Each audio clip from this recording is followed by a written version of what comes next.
Une fois que vos modèles d'évaluation sont rentrés et complets, on va pouvoir maintenant assigner ces évaluations-là à nos employés. Donc, pour faire ça, on va se rendre dans le module Évaluation, dans l'onglet Attribution et fréquence des évaluations.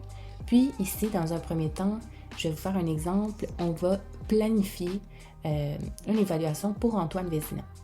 Donc, j'ai mes deux options. Je peux faire une évaluation des compétences ou une évaluation des performances.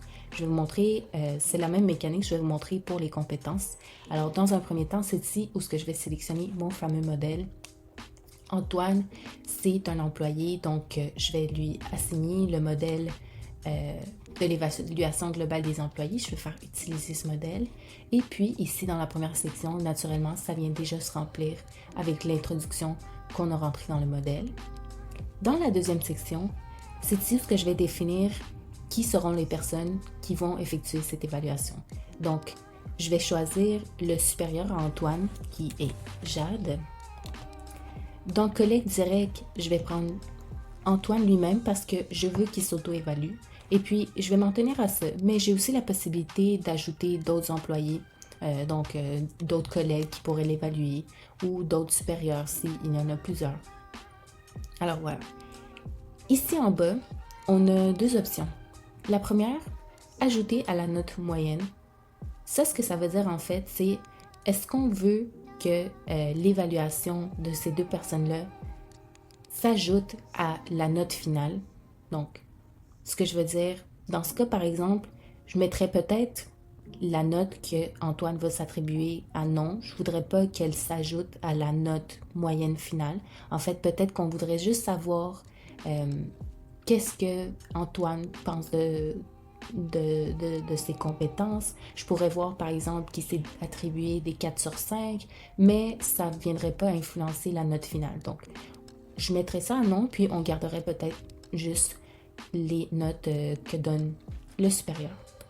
Ensuite, ici, visibilité d'autres évaluations. Ça, ce que ça veut dire, c'est est-ce qu'on veut que quand Jade remplisse cette évaluation-là, elle puisse voir qu'est-ce que Antoine a écrit, qu'est-ce qu'il s'est auto-évalué. Donc ça, je mettrais ça à oui. Puis dans le cas Antoine, est-ce que je voudrais que Antoine voit qu'est-ce que son supérieur a marqué pendant qu'il est en train de faire son évaluation? Peut-être pas, donc on le laisserait à non. Donc voilà pour cette section. Ensuite, sélectionner les compétences à évaluer. Ça aussi, ça va prendre les questions, les compétences qu'on a sélectionnées dans le modèle, mais rien ne nous empêche de venir peut-être ajouter des petites questions qui seraient pertinentes à Antoine. Par exemple, on pourrait modifier si on peut aussi garder comme ça le modèle standard, mais vous avez la flexibilité. Date d'évaluation, en fait, c'est la date de la prochaine évaluation. Alors, je pourrais dire que notre prochaine évaluation, ça va être le vendredi 12, en fait, demain. Peut-être pas, parce qu'il y a une notification qui va être envoyée 30 jours avant la date prévue. Et puis, il y aura des rappels aussi qui vont être envoyés. Donc, je vais mettre une date un petit peu plus en avant. Je vais mettre ça après les fêtes. Je vais dire que ce sera le lundi 2 février. Puis, dans la dernière section, c'est ici où je peux utiliser ce modèle-là comme une récurrence. Donc, disons que je me dis, OK, moi, pour les 5 prochaines années, à tous les 12 mois, ben, je veux qu'il y ait une récurrence, je veux que ça se renvoie, qu'il y ait une fréquence d'évaluation annuelle. Donc là, je peux faire générer. Puis là, on peut voir que ça crée des copies pour le 2 février 2027, en 2028, 2029, 30, etc. Donc, c'est comme ça qu'on configure ça. Ensuite, on peut faire enregistrer, puis ça va venir s'ajouter ici. Là, évidemment, je vois seulement 2 parce que dans mes filtrages, je ne vois pas jusqu'à l'année 2031.